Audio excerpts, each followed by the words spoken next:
ভাই, পৃথিবী টাকার গোলাম কিনা জানি না, তবে বাংলাদেশ এখন মনে হচ্ছে টাকার গোলাম। এটা আপনারাই বিচার করুন। কারণ সব নেতা মন্ত্রীদের রেড পাসপোর্ট ডিক্লাইন, তারপরেও একটা মন্ত্রী, তারপরেও সাধারণ সম্পাদক আওয়ামী লীগের, সে দেশ ছেড়ে চলে গেছে, সড়ক পথেই গেছে।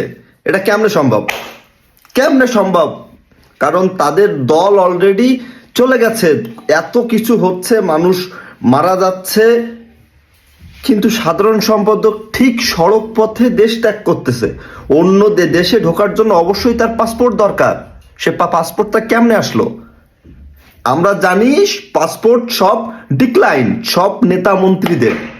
উনি যে গাড়ি যোগে যাচ্ছে সেটা কোনো ফ্যাক্ট না, কোনো ফ্যাক্ট না, যাইতেই পারে, কিন্তু পাসপোর্ট পাসপোর্ট কেমনে আসলো? সো আমরা যাদের হাতে দেশটা দিয়েছি আসলেই কি